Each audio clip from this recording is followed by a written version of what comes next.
Yo, what's going on, guys? Mush back at it with another video, here to go over some final news and notes and details about Resident Evil Requiem, some information before you spend your $70 on the game. And this is the very first Resident Evil title that will be going with a $70 price tag.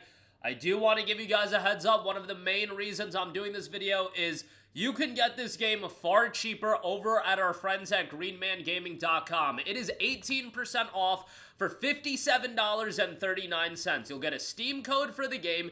You won't pay tax either, by the way, so instead of paying like $75 after tax, you're paying $57.39. On top of that, if you do want the deluxe edition, they do have that discounted. It's 18% off as well, and by the way, keys are sent immediately after you buy the game, so just keep that in mind.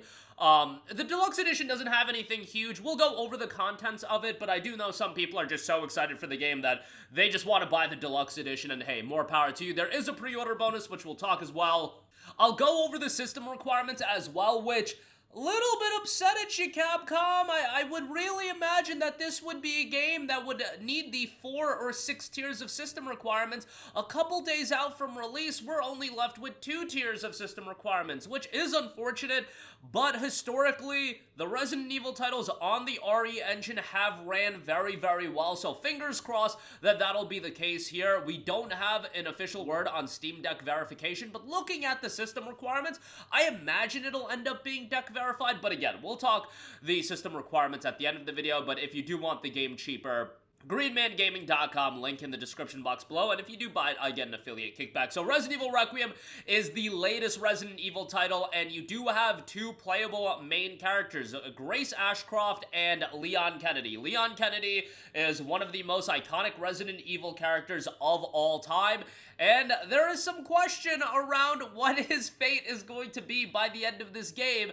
and that is going to be a huge drawing card for the title. It'll be interesting to see where they go, because Leon is so iconic, but focusing on just this game, the dichotomy of the Grace sections and the Leon sections is going to be a big aspect of this title. So the Grace sections are going to be more so in line with that methodical survival horror approach. Leon isn't really going to be about that. Leon, you're still going to have survival horror elements, but if you played RE4, if you know what Leon's about, it's going to be more action-oriented, and it's going to be more focused on the more visceral aspects of the game. A little bit of a background directly from Capcom. FBI analyst Grace Ashcroft and legendary DSO agent Leon Kennedy star as the dual protagonists of Resident Evil Requiem, offering players a unique combination of death-defying action and spine-tingling survival horror. As revealed previously, both protagonists will be playable in first person for deeper immersion and third person perspective for more dynamic action. Given Leon's history, I imagine most people are going to want to play that with a third person approach. Grace's sections are going to be more in line with that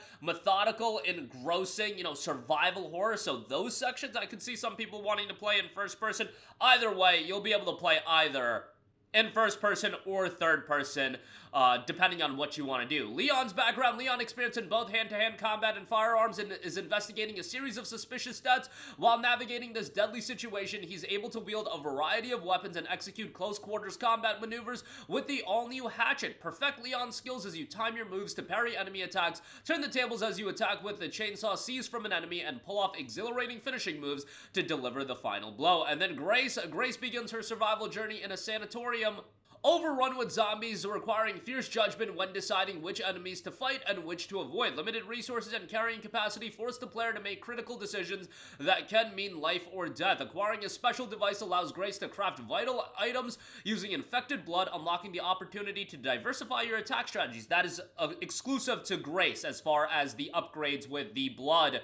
So that'll be an interesting layer to the game. The Requiem Assault Revolver, a special nod to the game's name, is a custom gun boasting immense power and will likely be your last resort for survival. With limited ammo, will you use it right away or save your ammo for the horrors ahead?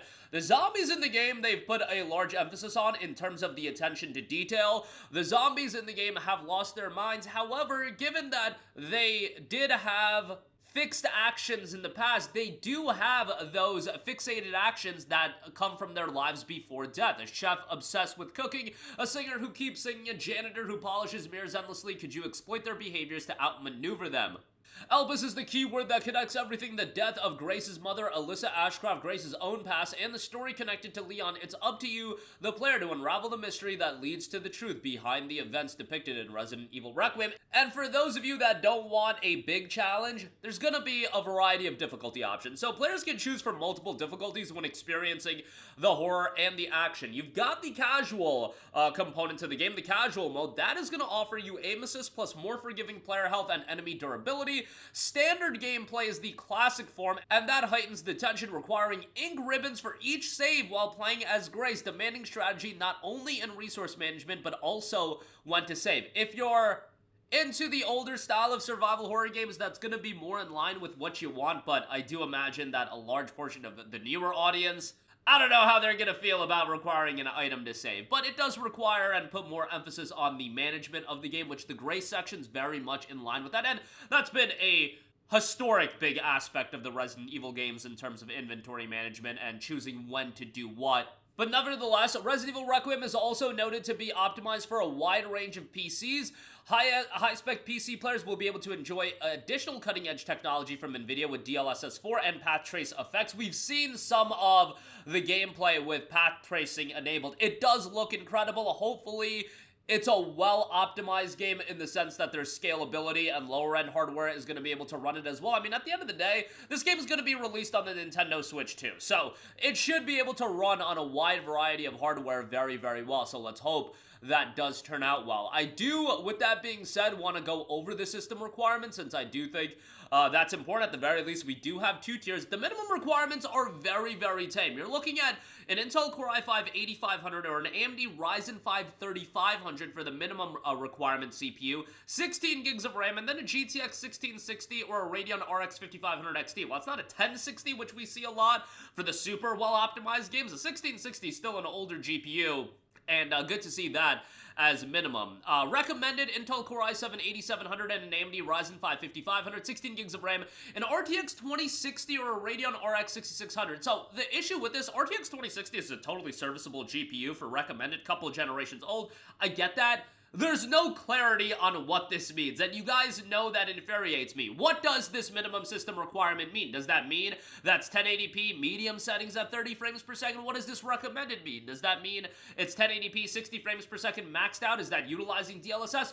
Nobody knows, because there's no actual clarity on that, which is such a big bummer, especially for a game at this level. Look, I get it when it's a smaller studio, a smaller game. Resident Evil Requiem is literally one of the biggest games of the year, and I think giving people more insight on what PCs are going to be able to run the game, how they're going to be able to run the game, would go a long, long way. I get it. Capcom, Japanese publisher, they have had their issues on PC, to say the least, Monster Hunter Wild, but the Resident Evil games historically have ran fairly well, although recently also, they did butcher Resident Evil 4 Remake with the new DRM. That game is fairly easy to run, but the performance of that game was hurt quite a lot with the new DRM relative to a version of the game that if you acquire without a DRM. Also, I should note, Requiem does have DRM as well, third-party DRM, de novo, anti-tamper. 5 different PCs can be activated within a day. You guys know the deal. Typical Capcom MO there. A couple things to note before we round out this video.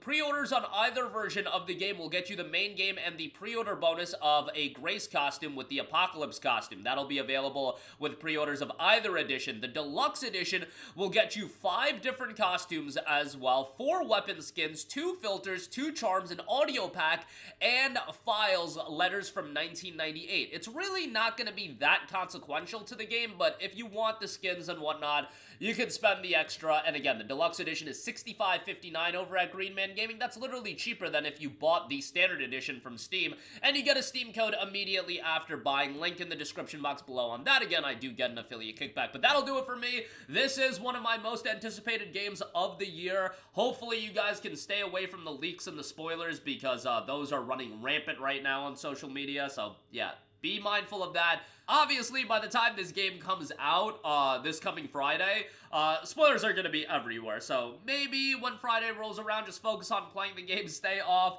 social media, and you'll be good. I'm sure that there's going to be YouTube videos with, like, the ending of the game totally spoiled, but I digress. These things happen in the gaming world. That'll do it for me. Let me know all of your thoughts in the comment section down below. As always, Thanks for watching, and I will catch you guys in the next one. Peace out. Hey, what's going on, guys? Mush here again. Hope you enjoyed the video. As you guys might know, YouTube's notification system is sometimes a little bit wonky, even if you're subscribed to the channel. Maybe you're not abundantly aware that I uploaded a video. To remedy that situation, make sure you hit the bell notification button. This way, whenever I upload a new video, and I try to upload as consistently as possible, you will be notified directly of the upload, and you can watch it as soon as it goes live. I would really appreciate if you guys hit that button so you can stay up to date with all of the content I'm posting. But as always, guys, thanks for watching, and I'll catch you guys in the next one. Peace out.